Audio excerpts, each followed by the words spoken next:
Take a look behind the curtain with a real whistleblower and American patriot. Prepare to embrace the uncomfortable truth because this program has no time for comforting lies. Here is civil liberties enthusiast, Second Amendment defender, and recovering FBI agent Kyle Seraphin.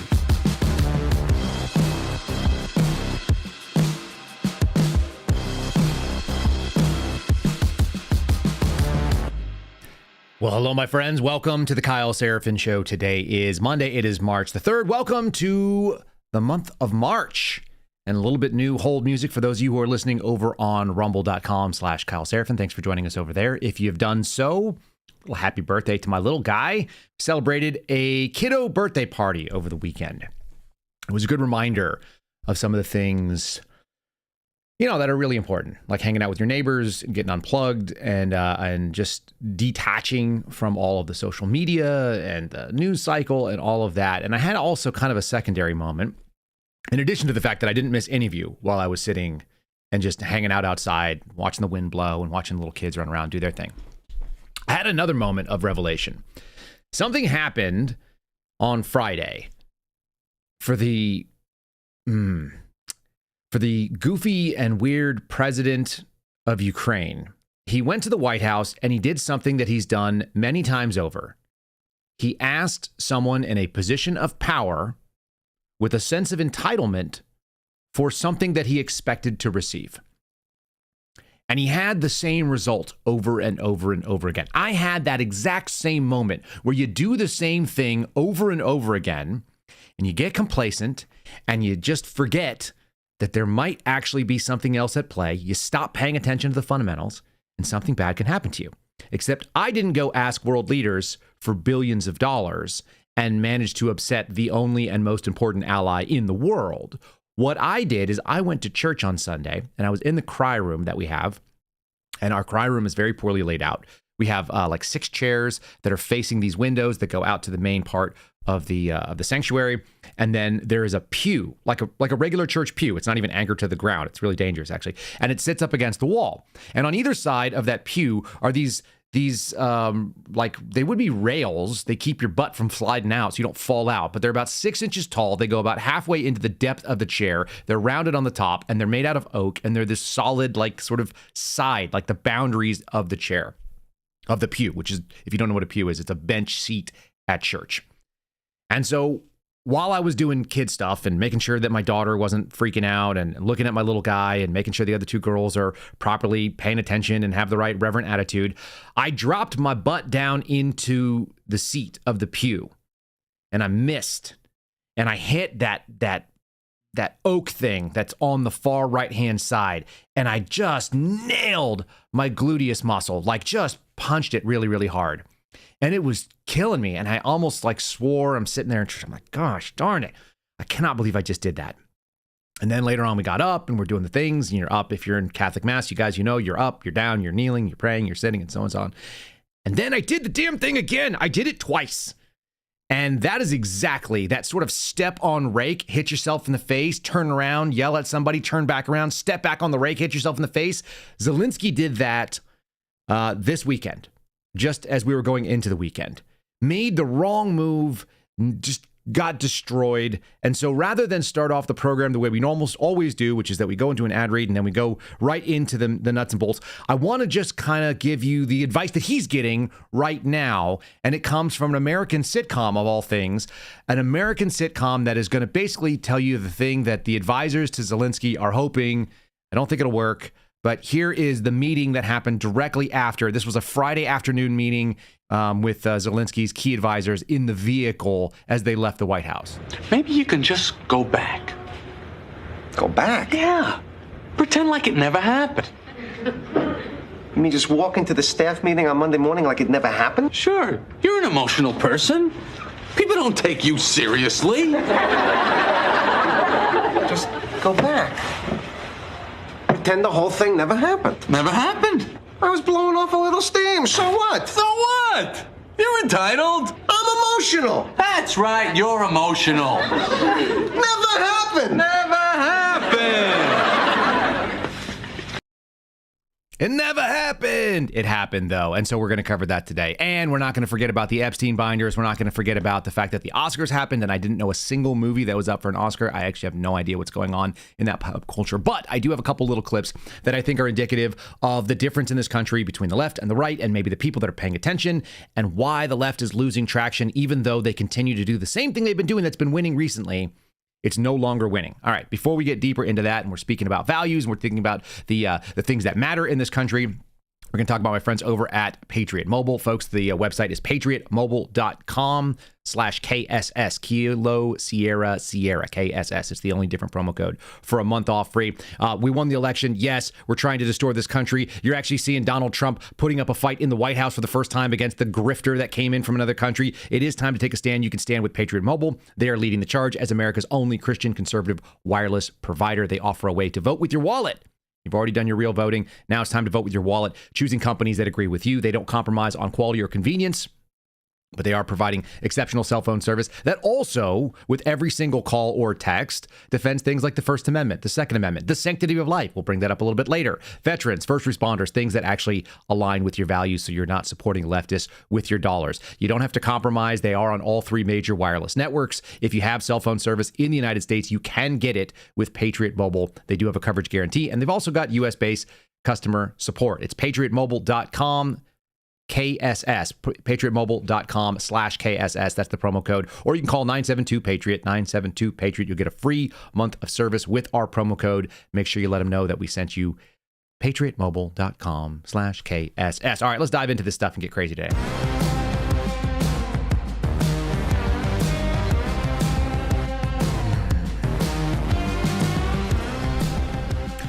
So we are going to get into culture. We are going to talk about some things that have been going on. I wanted to actually touch on a little basis. Some of today's program is going to be a historical retrospective because there's some things that have been happening over the period of the last, let's say, 5-6 years. One of the things that actually popped up in the news, and I didn't realize this was ongoing, but shame on me. I should. I used to work in this field. I know a little bit about law enforcement. This is happening right now. We are going to have the trial for the subject or the suspect in the Highland Park mass shooting, which happened on a 4th of July, like a couple years ago. Do y'all remember? Remember how weird looking this guy is? If you're not looking at the video version of this, if you're listening to us on Apple or on Spotify or iHeartRadio, thanks so much for doing so. Make sure you guys give us a 5-star review. We'd appreciate that. We're looking at the picture of this weird guy named Robert Bobby E. Crimo III, facing 63 counts of murder and attempted murder in a shooting which killed 7 people and wounded 50 more. This guy got involved in 2022. We were not doing the podcast at that point in time, were we? July 4th, 2022 mass shooting. I was just leaving the bureau, I guess, at that point. They don't have a death penalty. He's facing life in prison without parole. He's a real strange looking guy. He's got tattoos on his neck. They're describing them. He has the black number 47 that is tattooed on his hands and his neck. I don't know. He was 24 years old at the time. Is that right? Dressed in black, real skinny looking weird guy, apparently obsessed with strange music and leaving all this crazy stuff. Kind of the poster child for SSRI failure. I don't know what the story was anymore. That's how fast the news cycle moves. And yet they are just now going to trial. I think it's worth us remembering that this guy is just now going to trial. And when you are pushing for certain things, like you want all the facts, investigations take a long time. Prosecution takes a long time. Justice in this country, because we try to do it the right way, I think we do. We don't get it right all the time, but our system is not made for your instantaneous gratification. It is not designed to make you feel good about knowing things and then seeing the outcome happen right away. We don't have frontier justice. We don't have posse justice where you're going to have people strung up because the public believes one thing or another. That actually is good to have a damper. It's not great that it takes so long. This is not a speedy trial, not by any means. Talking about coming up on 2.5 years? Almost 3 years? Very unusual reminder that justice oftentimes doesn't happen in our own time. And more importantly, that it's just it's delayed. I think that's a reminder about the Epstein binders, which is something that I brought up. I went on Benny Johnson's show twice last week and we talked about this. It's worth remembering that you are not entitled necessarily to all the outcomes or all of the evidence in any case. Think of any case that you were curious about. Did you ever get all of it? Probably not. And even if they take it to trial, it's not everything that was out there. Some things are presented, some exhibits are not presented. Usually our trials are not televised like O.J. Simpson style. So you just get like kind of whatever the reporters find interesting and share that with you. This is not the way that things work in America. You don't get access to the raw material. And what I said on Betty Johnson's program, which I think should ring true to you, and why I have a problem with the binder and the dancing and the TikToks and the influencers and all this kind of nonsense, because it is nonsense. It distracts from what really needs to happen. Spoke with an FBI agent over the weekend. Called me up. He was like infuriated. He was furious and he was infuriated. And he said, where the hell does the New York field office get off in not giving the attorney general access to all of the files? Where did they decide that they get to adjudicate who can see what, when, and where? Because the only way that the FBI ever brings a case forward and is able to prosecute it is done with the help and the assistance of the United States Attorney's Office. All of the United States Attorney's offices roll up to the Attorney General. So she should be the boss. She should be the number one. You don't get to censor what you're sending over. Now, you might say, hey, listen, I got a concern. We're going to send you all this stuff, but we also have another case that is being worked on this person, and we may not want to divulge this information. So let's see if we can build a case strong enough without having this witness. You might want to say, listen, this person's also a source. They're cooperating in this thing, and we have additional, like there are some contingencies that are happening, but you don't get to just say, hey, we're not going to give it to you. I've never heard of that. And I talked to my buddies who are working drugs and gangs and working, transnational organized crime. They're working, things that Americans think the FBI works on, real serious cases where people's lives are at risk. They don't get to decide that. The second thing that occurred to me, and it was in light of what happened over the weekend, we did our Sunday sit down was with Mark Ibrahim, who was a DEA agent who also got rolled up in January 6th. And if you guys did not see that, I'm going to play you a little preview of that in just a second. A reminder that we need to stand in truth. One of the things that's really, really wild to me is, where are the spinoff cases? We've all been aware of how January 6th opened the eyes of a lot of conservatives, a lot of people on the political right, looking at what the FBI does and how it does. Now, many of you are aware of things because of what happened to Donald Trump or happened to somebody you know that was at January 6th. You know more about the FBI's process than you ever did before. I can almost guarantee that. You probably didn't listen to a podcast of an FBI agent or a former FBI agent giving you the inside details. So you get more of that now. Interestingly, the January 6th cases, and specifically my buddy Steve Friend's disclosure, said that there was a procedural error that was carried out, that you get to do things one of two ways. And this is a really big deal because this was his whistleblower disclosure, at least one of his major ones. What he said is you can have a primary field office, let's say New York field office with the Epstein case, but in the case of Washington field, they handled all of January 6th cases. What would happen is you'd have that field office running the cluster, the node, the main investigation. And you could do one of two things. You could open up a bunch of sub-files and investigate every individual defendant. That means that the same group here, the same 30 people or so that are investigating the big case, would spin off. They would send out leads. They would ask other agents to go do interviews. They would ask them to do the arrests. They would ask them to do the gathering of evidence, et cetera, et cetera. But the case would be run out of Washington field. Or you could send a lead to the field and say, hey, you're in Omaha, Nebraska. Hey, you're in Sacramento, California. Hey, you're out there in Hawaii. You've got someone that we think may be involved in our case. We're sending you the information we have. Open a case if it makes sense. And then they did or they didn't. And so you would either have a bunch of spin-off cases that would predicate off the main case in Washington, D.C., or what you would have is one main case with a bunch of sub-files, so it's all being run out of the same place. Where are the sub-files and where are the spin-off cases for the Epstein case? There were something like 200 pages of information is what we were just released. That's what happened last week. So Pam Bondi it's not necessarily her fault. Why is the FBI not spinning off dozens and dozens for every single victim, every single perpetrator? Why are there not cases that are just out the wazoo? There should be an entire squad that did nothing but Jeffrey Epstein stuff. That's what you would think. If you know about FBI process, then you know how crazy this is. And people within the FBI are pissed, both at the FBI field office in New York for not giving the information and asking the same questions that we should have about stuff like January 6th. Which is like, okay, we've got a great example of what's called an enterprise case. That means there's a large group. Enterprise is like a group investigation. There's either individual cases or there's enterprise. If it's an enterprise investigation into the thing that ran Jeffrey Epstein's situation, all of the sex trafficking, all of the sexploitation, all of the videos, all of the things that were, being used as sextortion, whether there was an intel service at play, there's a lot of speculation, which seems pretty grounded, that Israel was involved. There's too many connections to Mossad and Israeli intelligence assets not to just say that it's a possibility. I don't have hard evidence, neither do you, even if you think you do. Having somebody's father work for an intelligence service is not hard evidence. It's circumstantial evidence. So it's a link and it's a question. You think the FBI couldn't run that to ground? They can, 100%. So why are we not hearing about all of that stuff? To me, that's crazy. And I guess it goes to two things. Number one, we need to stand in truth. We need to have people understand that we learned something because of what happened to the J6ers, which is why I continue to feature them on our Sunday sit-downs. Also, they're really interesting people, and they're regular Americans. Some of them have diverse backgrounds and so on and so forth. They came from different sides of the law. They came from different sides of public service. Many of them love this country and put their lives on the line for it. But it gave us a view into the way that the FBI's process works that most of you wouldn't have had otherwise. And honest to God, I don't think if the FBI had not pursued the J6 cases the way they did, that I would have been thrown out in the way that I did. And all of those go back to the Biden administration, and that's going to actually have a lot to do with what we're going to talk about with Zelenskyy. So I do want to give you a little piece of our guest segment. This is the teaser. This is me encouraging you, if you don't normally sit and listen to our Sunday ones, they're a little bit longer. This one's only about 90 minutes, so it's not crazy.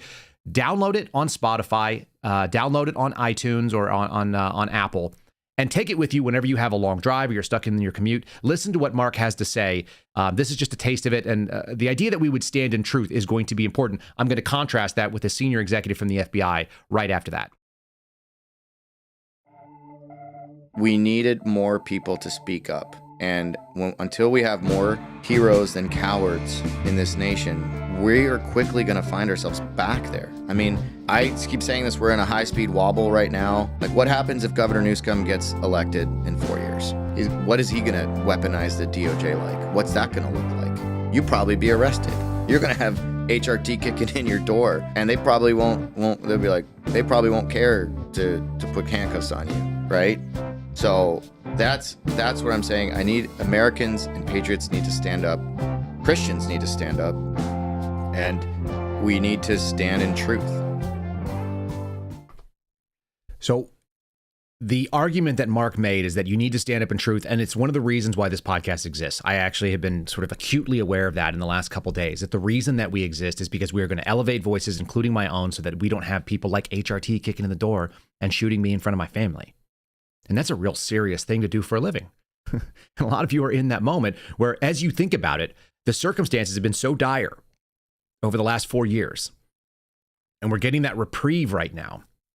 But there's still a lot of evil in the undercurrent. And the evil looks like this sort of intelligence apparatus. It looks like an administrative state. It looks like what, you hear people say deep state, but administrative is more accurate. This is a deep state operative right here. This guy's name is Chris Pajota. And Chris was the number 4 person. He was one of several number 4 persons, but he was number 4 in the FBI.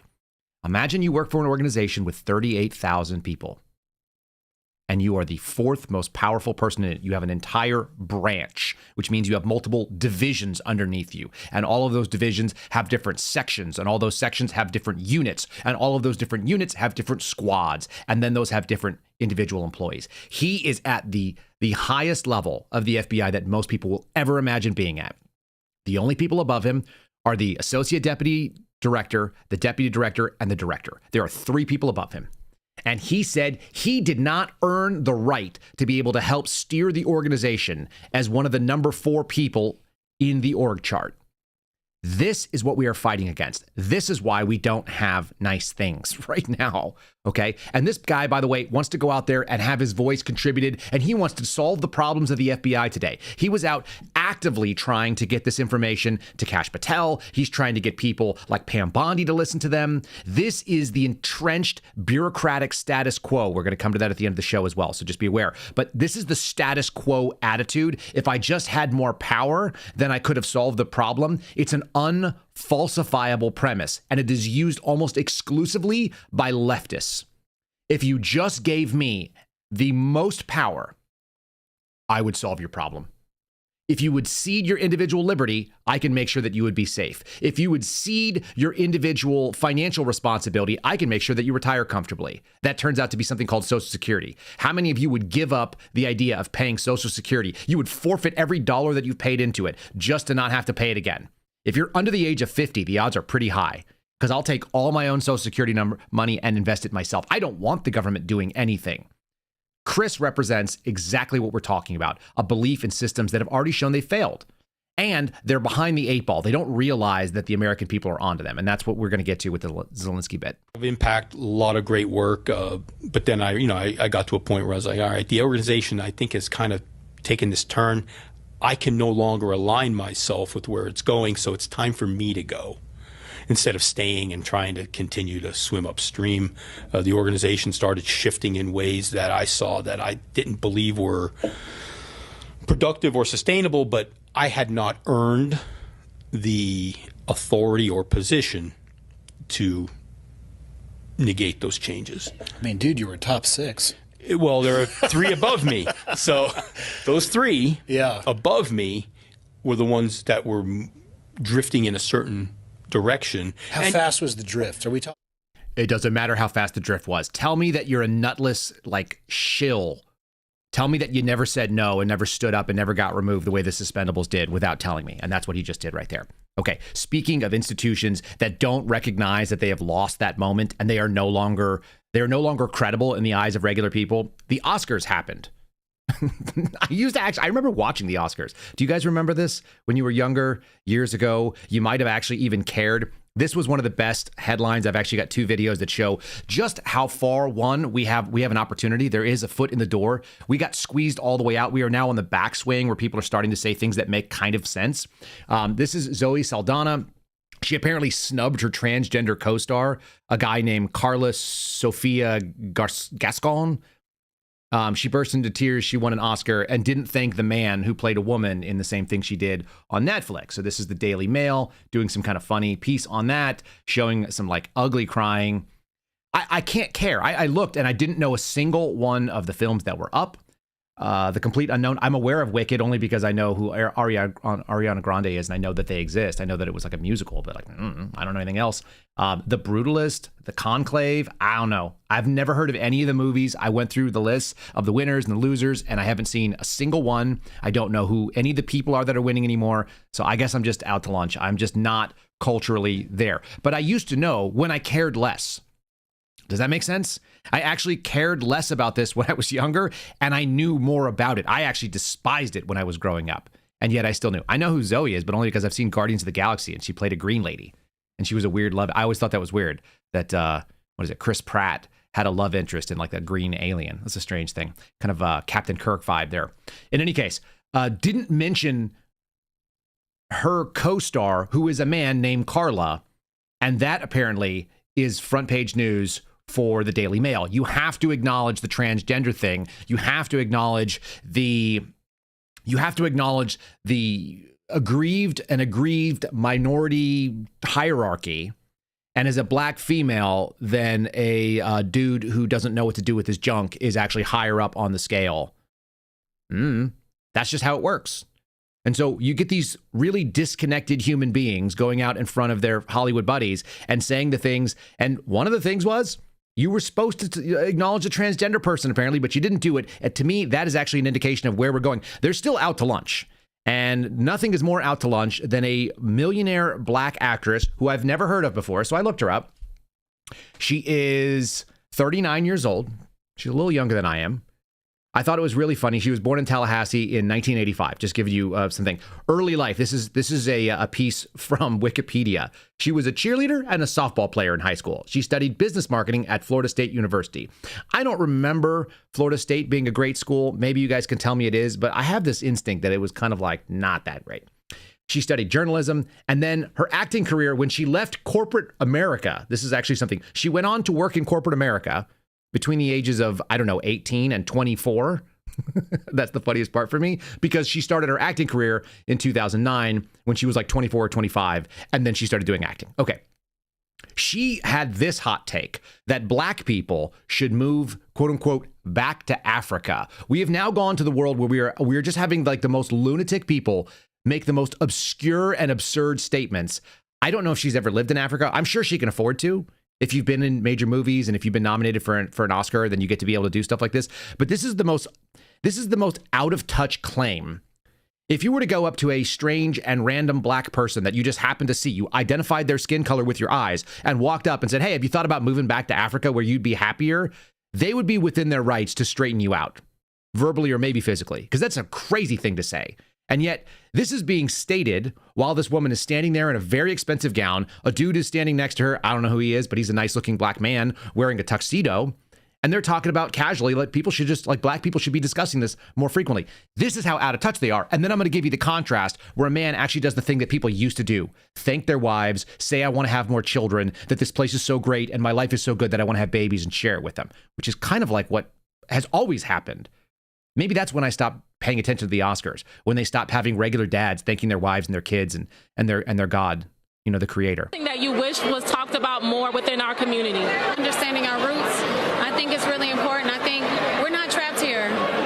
With the political climate that's going on in the United States of America, we are not trapped here. There are places that we can go. There are countries that are receiving us back, citizenship back, and I think with open arms, and I think that it's time for the black community as a whole to start looking into those resources. I don't know what the hell she's talking about, and neither do you, and neither do any people that are here.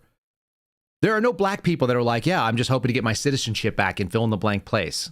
Well, the immigrants that came to this country want to be here on purpose. They did it intentionally. They've done it in their own lifetime or in their kids' lifetime. They moved here. And the ones that have been here for generations, like your roots, that would be like me trying to show up to like what used to be Czechoslovakia and is now like Slovakia and the Czech Republic and being like, yeah, I'm pretty sure that my grandmother's cousins are all from here. Like, I would like to get citizenship. They'd be like, what? And then they wouldn't understand what I said because they don't speak English probably. What a crazy take. Meanwhile, like I said, we're starting to drift slowly backwards. This is actually, honest to God, I actually think that being able to have this speech and have it highlighted. Of course, there's people like in the conservative side that are like really thrilled about this. This is not a very masculine guy. His name is Kieran Culkin. He's Macaulay Culkin's brother, I think. And seems like a nice enough man. Seems very genuine. I don't like the way he phrases this because he's still kind of like a leftist Hollywood wuss. But at least he's talking about the things that matter, like your wife, your family, your kids. So this was his take on winning. And he said, don't play the music. I want to say some little story about how I want to have 4 kids. I think he should have 4 kids. He's smart. He's my age. His wife is 36. She's a little bit younger. She's British.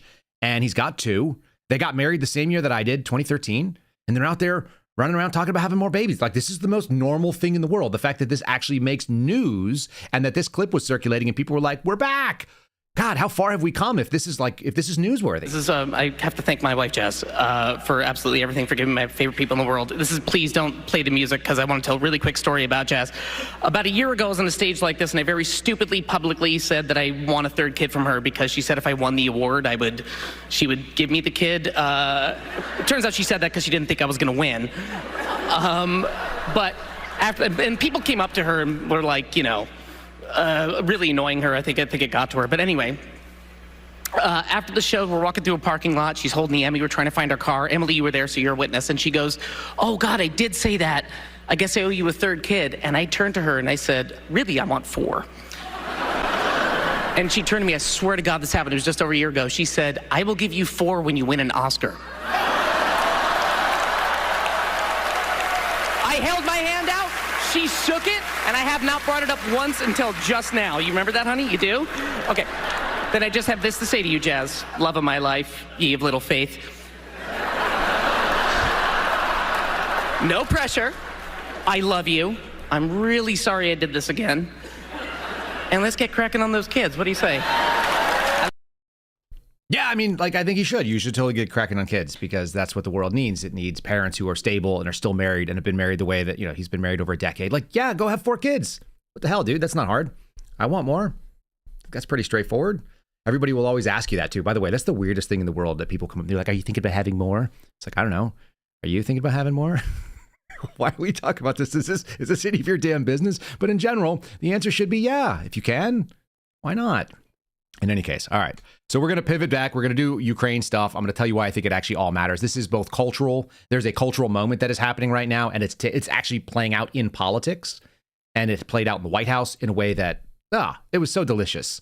I don't want to forget about what's going on with the Epstein stuff. I don't want to ignore it. There's some serious problems that are happening in our institutions.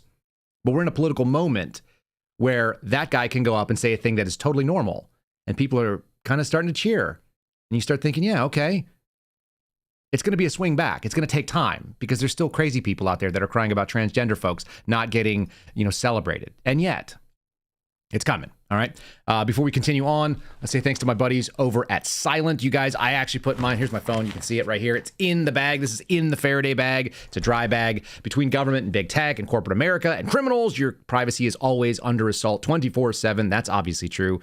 There's no other option. You have to protect yourself. That starts with Silent, SLNT. It's slnt.com/Kyle to get our discount. Their Faraday products block all incoming and outgoing signals. I'm using them every single day now. I actually really love these products. These are I have more than one now, and I'm using them all the time.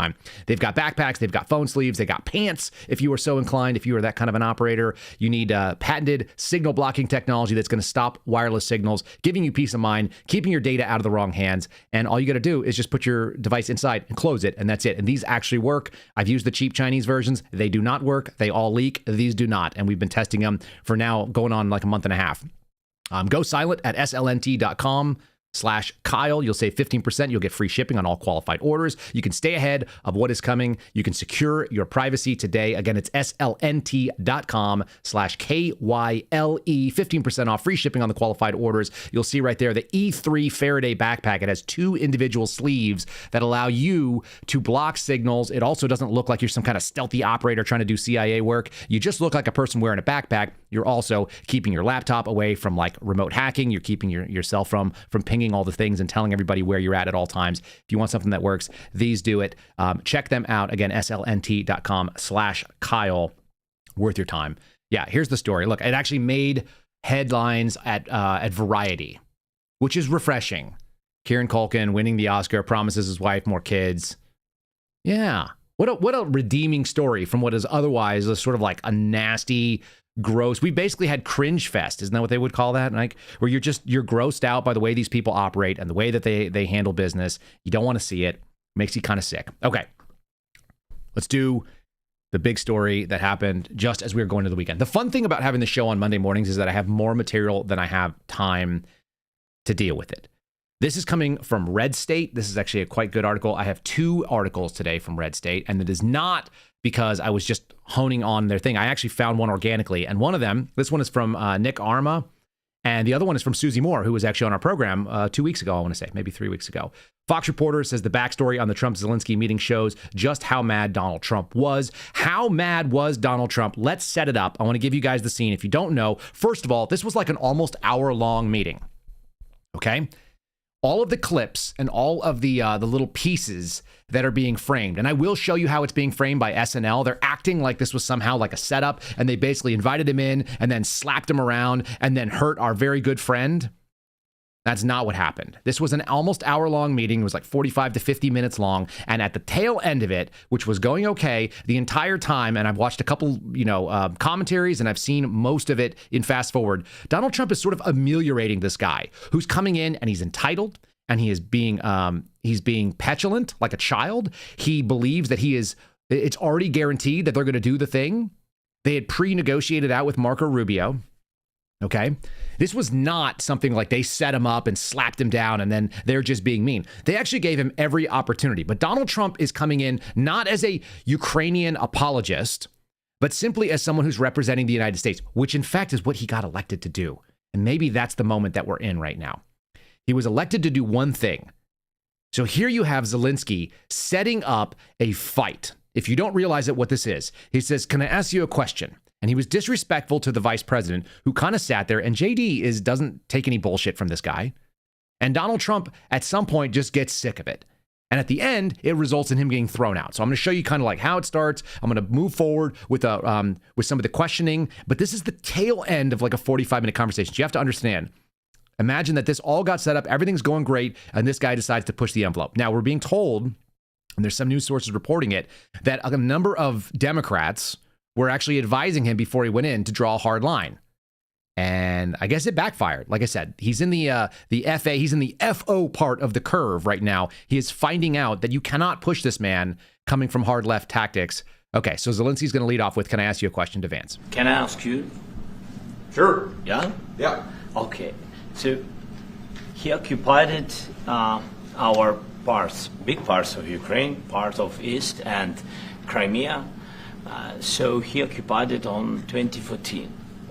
So during a lot of years, so I'm not speaking about just Biden, but those time was Obama, then President Obama, then President Trump, then President Biden, now the President Trump, and God bless, now President Trump will stop him.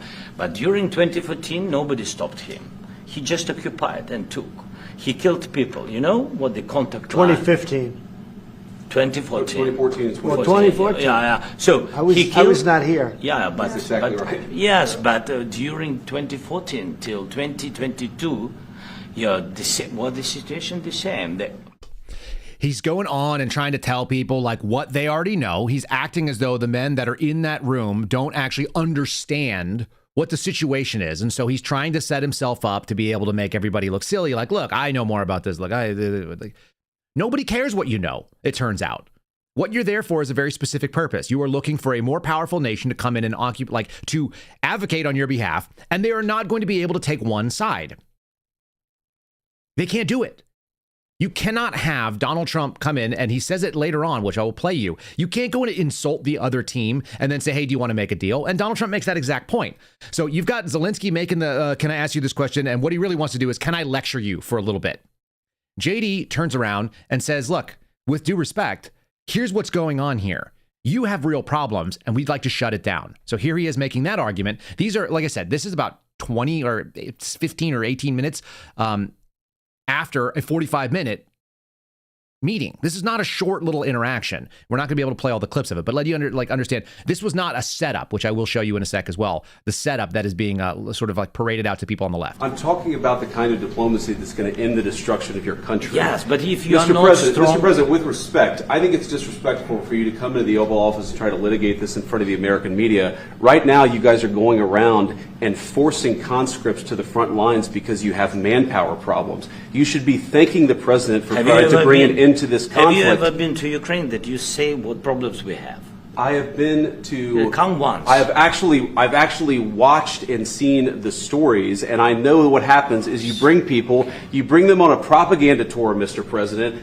Do you disagree that you've had problems bringing people into your military? We have problems. And do you think that it's respectful to come to the Oval Office of the United States of America and attack the administration that is trying to prevent the destruction of your country? A lot of questions. Let's start from the beginning. Sure. First of all, during the war, everybody has problems.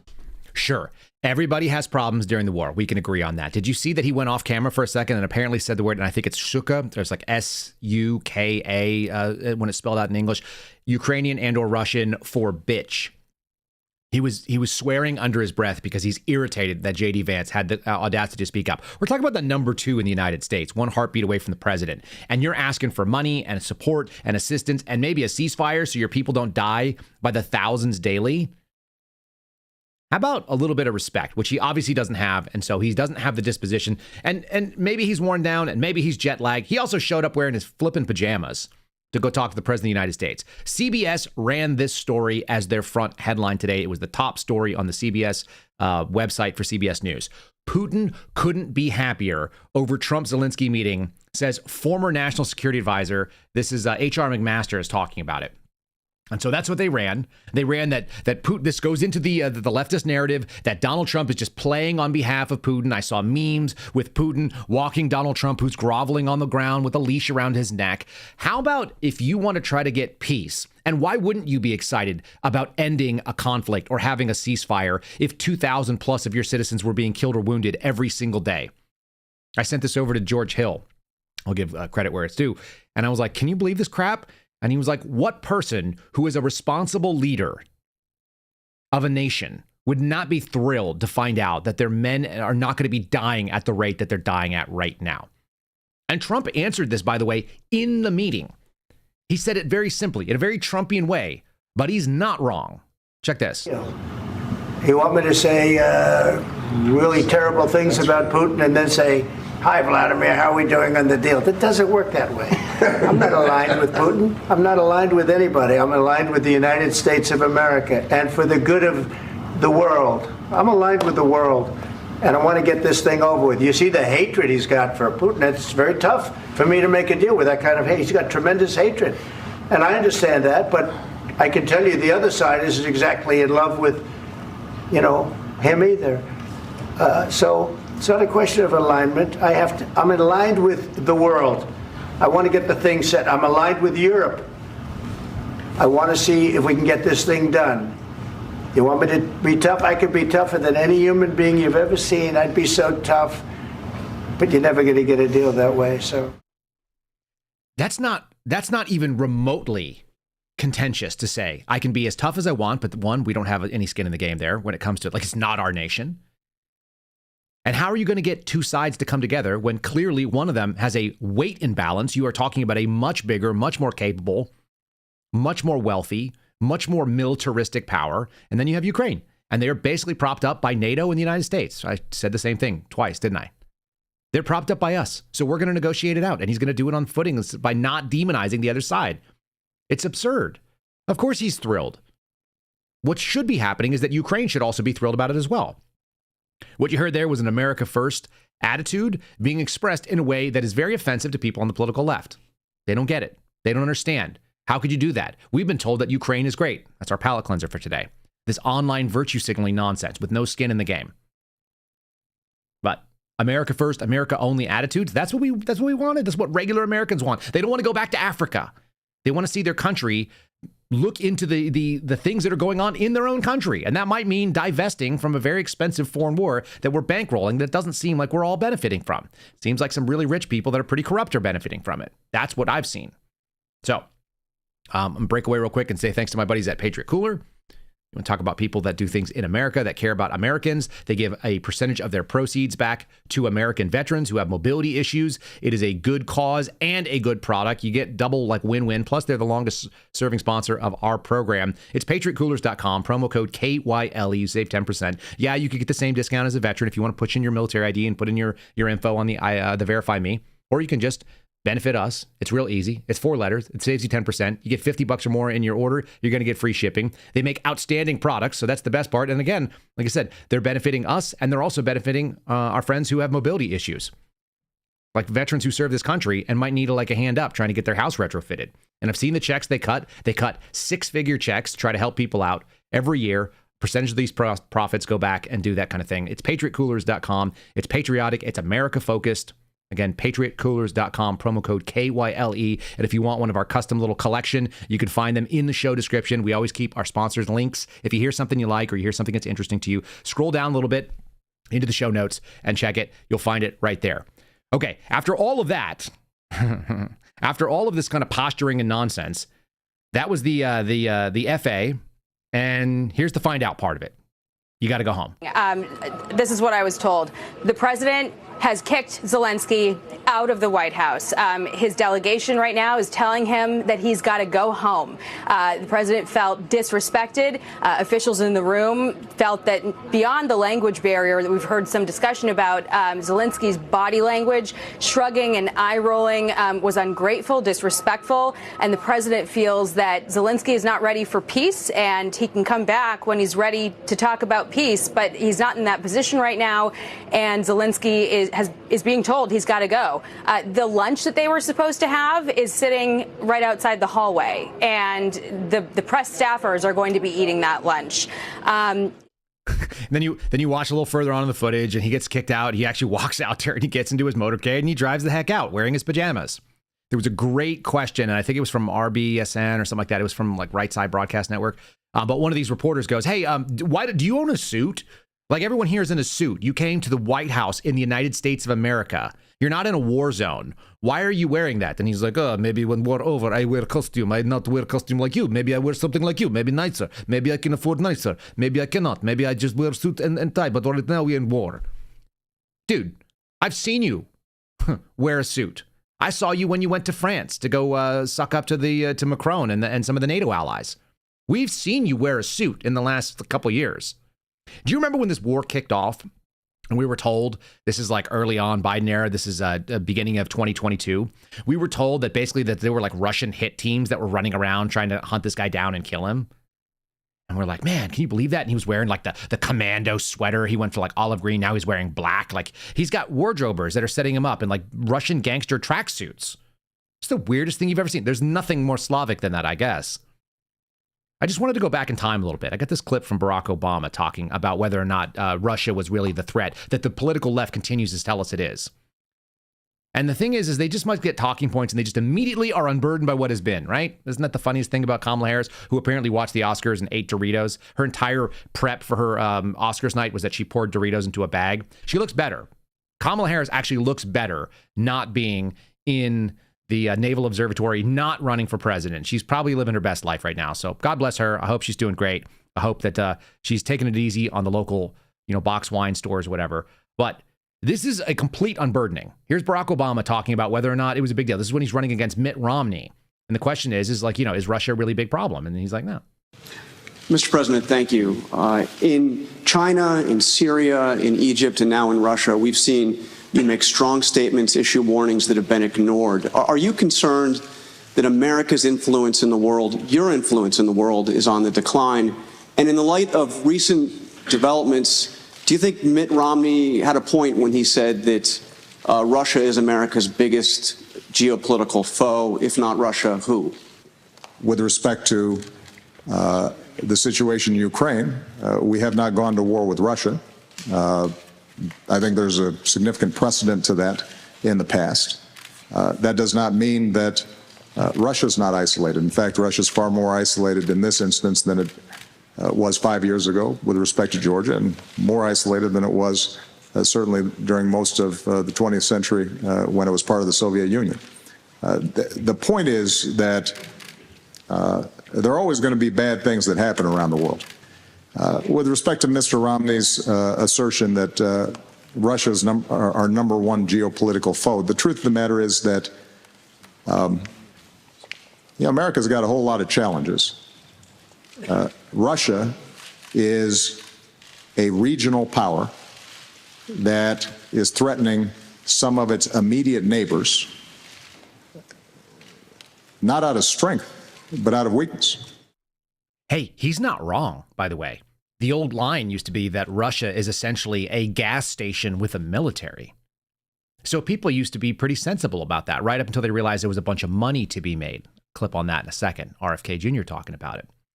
You guys have heard the term hit piece. That's when the news media writes something to try to, belittle you and to highlight all of your inadequacies. This that is showing on the screen right now, Zelenskyy says U.S.-Ukraine relationship can be salvaged. I'm going to term that a hope piece. They are hoping something that I don't know if it's true or not. I'm going to suggest that it's not true. I don't know that you can solve it. Number one, most Americans do not give two rats' poops about what's going on there. We're sick of it. We're tired. We elected a guy that claimed to be America first. That means you better solve America's problem, and we got plenty of them. You could be doing that for the next 4 years and never once look overseas, and it wouldn't matter to us, not one lick. So you've got an uphill battle there. This is a hope piece. But I'm going to make the argument that Ukraine is screwed. And here's why. Lindsey Graham is no longer with you. Now, before you get grossed out and you say Lindsey Graham is a disgusting, slimy, greasy, oily pig, which he is, and that he is like one of the most gnarly, effeminate, and fair weather types of people in the world, I think that's true as well. He is the grossest. He's like the grossest of what politics has to offer in the United States. As a Republican, I despise that guy. And I think I would tell him, I wouldn't want to touch his hands because I don't know where they've been. Like I want like a Purell blanket over my hands before I touch him. 2 weeks ago, now we're coming up on just almost 3 weeks ago, on February 14th, He said Ukraine is the greatest ally that's ever existed in America's lifetime. That's a bold statement. And it took very, very little time. It just took one meeting at the White House for him to change his tune. He understands. He's many things, but he is a political animal. And he's a political animal that understands exactly what's going on and that the momentum is away. And if he wants to be able to win in a primary and not get knocked out of his seat, which God willing he will be, you have to realize that he is reading the tea leaves that are being thrown out in America, and Americans are done with this thing. Here he is. I want to tell you and your people, you're the ally I've been hoping for all my life. Not one American has died defending Ukraine. You've taken our weapons and you've kicked their ass. And I'm very proud to have you as our ally. And I don't know if we can ever do business with Zelenskyy again. I think most Americans saw a guy that they would not want to go in business with. The way he handled the meeting, the way he confronted the president was just over the top. So I think the relationship between Ukraine and America is important, vitally important. But can Zelenskyy do a deal with the United States? After what I saw, I don't know. Okay. That should probably be the death blow in what's happening there. You're screwed if Lindsey Graham is not on your side. One of the gnarliest, like I said, grossest people that is just slimy about this stuff. And it took me back, like, who the hell is this dude anyway? Can he be trusted? Is he getting his just desserts? Is there like a karmic presence going on? Are we seeing providence? Maybe so. Ukrainian oligarch and Zelenskyy benefactor Igor Kolomoisky was arrested for fraud in Kiev. This is a story that was written by Susie Moore. Like I said, she was a guest of our program not too long ago, just a couple days ago. She wrote this in September of 2023 over at Red State. What it made me wonder was, because I've seen all the same videos you guys have of the guy like dancing around and playing the piano with his penis and we're doing the belly dancing suit and all the other, like, how did this clown show end up in charge? And so I'm going to play you a little clip that kind of gives a rundown of how this guy basically got backed by a billionaire and then turned around and bit the hand that fed him, kind of like he just bit the hand that fed him. This is a pattern. He just didn't realize that you can maybe bite a Ukrainian oligarch's hand. You can't bite the president of the United States, particularly when it's Donald Trump. So here you go. Ukrainian actor Volodymyr Zelenskyy has achieved fame portraying a president in this TV show, which is broadcast on a channel owned by a man backing his real-life presidential campaign. Billionaire Ihor Kolomoisky has provided security, lawyers and vehicles for Zelenskyy. His bodyguard accompanied Zelenskyy on the campaign trail. The car Zelenskyy uses belongs to a company owned by one of Kolomoisky's companies. And Kolomoisky's lawyer is now working for Zelenskyy's campaign. When the results of the first round of the election became clear on March 31st, President Petro Poroshenko did not mince his words. Доля вже так розпорядилася, що звела мене в другому турі, і я не соромлюся це казати. You're like, wait a minute, are we doing Ukrainian? No, we can't understand what he said. He just said that, this is happening. This is a sea change. And I can put the whole thing up if you guys want to read the subtitles. I'll put it over on Seraphin.com. That's going to be our locals channel. I'll put it in the open thing as we do our articles for the day. So he turned around, and then you've got this article up here, like I said, that where you're showing that he was removed. He was removed. He was arrested for fraud. If you read through the article, you find out that basically he was accused of like offshoring $14 million and a couple of other things. And it was a pretty quick turn considering he backed his play. He was arrested only 2-3 years later. Maybe he no longer was useful. They had this very public affair where they were showing how there were detectives rifling through his stuff. And they had this kind of like public trial showing all of the things that were going on. He was being confined and he wasn't allowed to leave and his passport was suspended, all this kind of stuff. And that's not a particularly loyal way to operate. It's kind of interesting. I just found it to be quite interesting. He's sort of outlived his usefulness. You found the billionaire was no longer useful. Now the United States was. Now you just lost Lindsey Graham. So all things will come for you. If you live in deceit and you live in treachery, eventually it does come for you. The political left hasn't quite caught on yet. That's why they're still crying about transgender people at the Oscars not getting a mention, even though they didn't win. Like, you don't have to mention anybody. And that's why you have Jake Tapper trying to go head to head with Tim Burchett, who I think represents kind of like more regular people. Tim Burchett is a nice guy. I've met him in person. I have got no problem with him. I don't think he's the bravest politician that's ever listed. Like, I don't think that would be the argument. I don't think he stands on all of the principles that's ever been. He's not Thomas Massey, so he's not my favorite. But he's not my favorite. I like him. And I like when he goes on CNN and he educates a dimwit who is trying to say that our money, listen to this. Listen to the argument being made. He says that there's a theft of all of our goods. Tapper says, no, that's not what happened. We actually spent it on America. And then Tim goes like, yeah, of course, because it was a scam. Watch this. I don't think it's accurate to say that Ukraine was stealing half the money over there. Well, their own president said they don't know where half of it is. Now, you all got to get your facts straight because everybody knows that. It's been reported in multiple news sources. Congressman, as you know, most of the money that went to Ukraine was military aid, weapons that were manufactured and purchased in the United States. So you're paying off the war pimps at the Pentagon to prolong this war. I mean, men are dying because of somebody's profit sheet is what you're saying, and that's what this country is about, and that is wrong, and that needs to stop. And it's Yeah, that's what it's supposed to do. It's not supposed to happen. RFK Jr., by the way, said something very similar when he was on the campaign trail. This is before he dropped out of the race, so he was out there still running. I don't think he was doing I don't think this was on behalf of Donald Trump. This is when he was on behalf of himself. But here he is implicating the military-industrial complex companies like Raytheon and General Dynamics and Lockheed Martin and so on, and BlackRock, which is something that has curiously been kind of quiet for a little bit. We haven't heard much about that in the corruption space. So here's RFK Jr. talking about it. This is a war that should have never happened. It's a war the Russians tried repeatedly to settle on terms that were very, very beneficial to Ukraine and us. The major thing they wanted was for us to keep NATO out of the Ukraine. The big military contractors want to add new countries to NATO all the time. Why?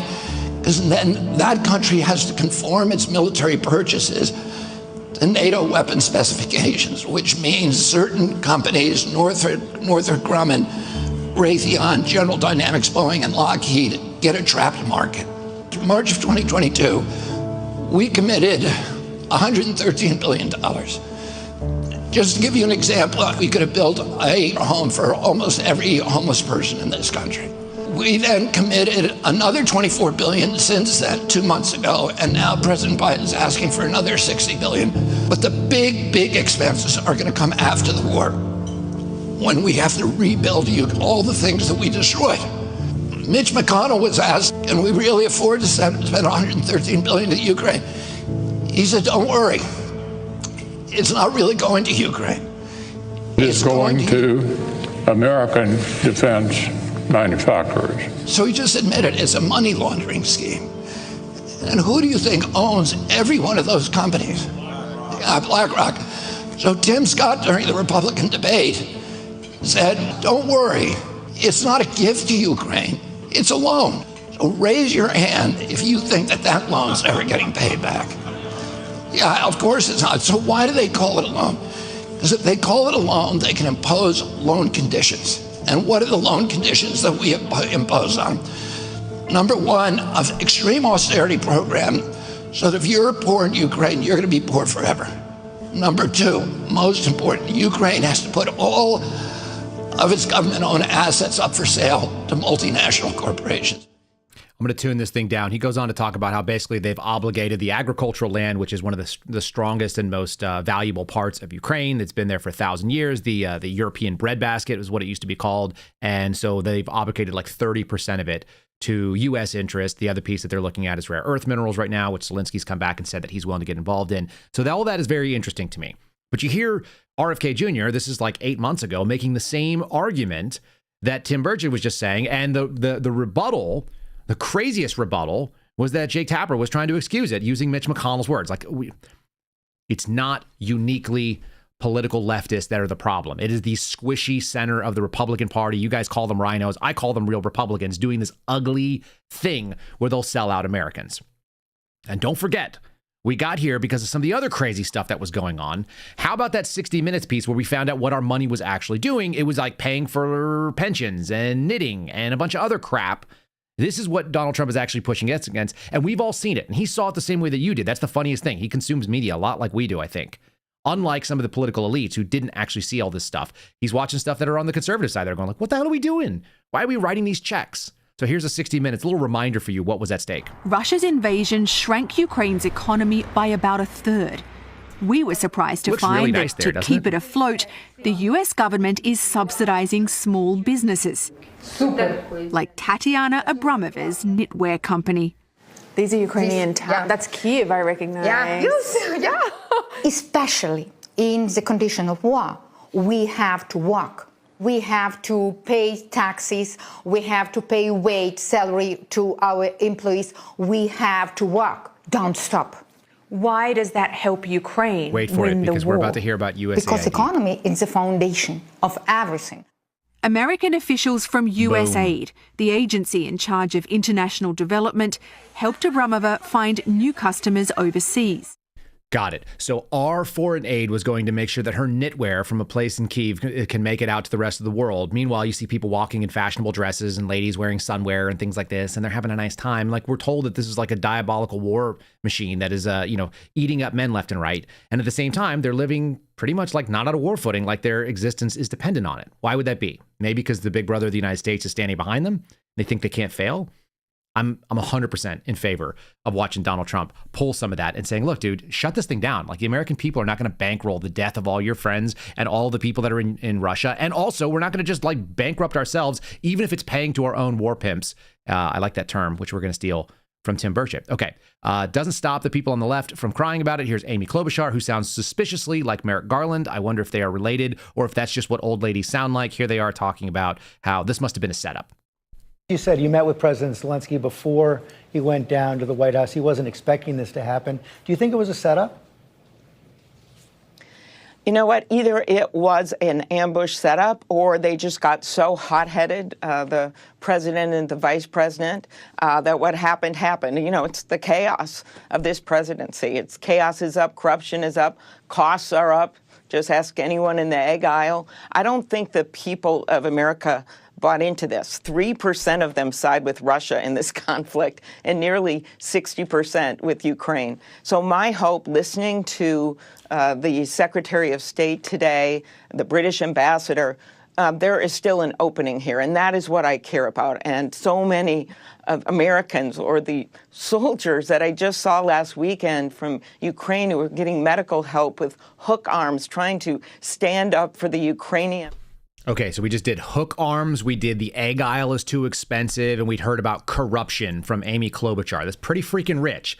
Now, they said 3% stand with Russia or are in favor of Russia, 60% are in favor of Ukraine. How about you ask the question, how many Americans don't want to be involved? Do you know how I know the answer is going to be more than not? Because Donald Trump became the president, and he ran on not that. He ran on not that, period. The corruption thing was uniquely interesting to me. I found this little piece. This is a local news story out of San Antonio. Listen to the end. We're going to play 2 minutes of it, so it's a little bit longer than normal. I want you to be able to see this get hammered home because corruption is a very specific animal. This is an argument against DOJ. It seems like the entire piece is trying to lament that they pulled a bunch of money away from a San Antonio NGO, $18 million at a time. I think it's per week. It might be per month. It's a ton of money. And then wait till you find out when they got the money. Elon Musk's Department of Government Efficiency, or DOJ, has targeted a nonprofit based here in San Antonio, saying its contract for $215 million a year is canceled. News 4 San Antonio I-Team Waste Watch reporter Jay Avila has this story live from the Content Center. Mandy, in a post on X, DOJ said the Department of Health and Human Services had terminated a contract paying Family Endeavors $18 million a month to operate an empty facility in West Texas. The organization is also known as Endeavors, and you may have seen its administrative headquarters and wellness center on De Zavala Road, where it has a cluster of buildings and it doesn't make a difference. What they did is they basically claimed like, oh, hey, we're going to try to not be upset about it, mostly because this was not our fault. The entire thing was set up. The government asked us to run these centers and they never used them. And just because they never used them doesn't mean that we didn't do our part of the contract. I'm going to skip to the end of the video and let you guys see this. After a former ICE employee and Biden transition team member joined the nonprofit. Endeavor's They got the contract after a former ICE employee and a member of Biden's transition team got hired on. That's what corruption actually looks like. You know, somebody that has access to nepotism. This is why former government employees get hired. It's not because they're brilliant and they know all the things. It's because they know the people that signed the check. Maybe because they used to be in the job that signed that check, and then they leave, boom, suddenly you get them. You think that generals know the most about planes that they were commanding, the units that flew? No, they don't know the most about them. Those are going to be the pilots, and they're going to be the maintainers. It's going to be the people that are down there running the logistics facilities. But the 2- and 3-star generals that are getting hired on by these big corporations, they're getting hired on because they know who's stroking out the check for the next contract for all this stuff. That's what the military-industrial complex looks like. It means you leave the job in the government where you were buying this thing, and you go to the place where they are selling it to the government, and you know the person that came into the job behind you. It doesn't matter whether it's ICE, whether it's the intel community. It doesn't matter whether it's in big data. It doesn't matter whether it's in the military and so on. All of these people are hired on because of their access, not because of their knowledge base. Just so you guys are all real clear on it. And as I said, they're going to try to push this. It's a funny moment. I think there's something very funny about the Democrats realizing that they got a problem. Some of them do. Not Klobuchar, obviously. But her colleague here, Senator Chris Murphy, does. And so he wrote this. He has an argument being made. This is a Hope piece as well. It's really fun. This is also at NBC News. 2 Hope pieces from them saying, "We have become the party of the status quo." How many times do you hear me say the word status quo? Those words are the enemy. They're the enemy in the FBI. They're the enemy in government service. They're the enemy when it comes to just doing the wrong thing because we kept doing it. They become the party of the status quo. Chris Murphy says he wants to lead the Democrats forward. He is going to be the right face and the right voice that is going to be moderate, and he's going to help Democrats get back into the fight and be relevant to regular people again. Except that not too long ago, this is a funny piece that is coming from Forbes. This is from October of 2021. Chris Murphy told Dr. Rachel Levine, you remember Richard Levine, the guy there, that hideously looking weird witch guy that wore long hair and dressed like a lady? We need to help hospitals get gender diverse youths. We need to help fight for transgender equality and other LGBTQ issues. That's what he says. That's what the dude who's going to be the moderate that's going to bring Democrats back says. That is hysterical to me. Bill Maher knows this is not a winner. We're going to end with this thought. Here's Bill Maher on, I think this is Pod Save America. I don't recognize this beta male, but whatever. That's probably who it is. You want the government to ban gender-affirming care for kids? You want to lose every election. Just keep coming down on the side of parents coming in second in a who gets to decide what goes on with my kid contest. First of all, there are also really important surgeries that people get for their heart, and they go wrong, and somebody dies. And nobody says we must stop the cardiologists. No one says we must stop the surgeons. We say let's. That's your analogy. Well, my analogy is only that. Wait, let me finish. You got to go. That's good. That's it. You're just leaving. Go. Yeah. Okay, that was in fact deceptively cut, just so you guys know. But that is the argument they made, that there are surgeries that go wrong, and sometimes they go wrong with transgender stuff. That is not going to be a winner. Folks, if you're not following us over on Rumble, make sure you are. It's rumble.com/Kyle Seraphin. If you want it after the fact, you can go to Kyle Seraphin Show, or you can go to Spotify. It's a free download on the app. It's a free app. There are no pop-up ads if you guys want to see it over there. And make sure you're liking the video and giving us a 5-star review wherever you're hearing it. I hate asking for it, but that actually does help us a ton. It's the easiest thing you can do, and it's free. It takes like 20 seconds of your time to go ahead and mark us on one of those apps. Follow us on X. You can see the podcast there as well. It's at Kyle Seraphin, and many of you guys have. I do have a palate cleanse. I will not leave you in the lurch. This one is about online virtue signaling. And when you get right down to it and you analyze the behaviors, it's the reason why going to a kid's birthday party on a Saturday is useful. It connects you with regular human beings, stepping outside, putting your feet where the fire ants are and getting bitten, doing normal people things. Or you can stay online and live in Fantasy Island like this guy is talking about. And I think we all know what it is. He leads off with Ukraine, so it made sense to me today. Everybody on the internet is like acting like Mother Teresa, dude. Just like on the internet, just like, we stand with Ukraine. I go, you don't even have custody of your kids, dude. What? Who are you talking to? Pick up your kids from soccer practice, then we'll talk about foreign policy, Kevin. We are living on stolen land. I'm like, you're still on your parents' cell phone plan. You're on stolen minutes, Brittany. Who are you talking to? Follow me on my fitness journey. You're on Ozempic, dude.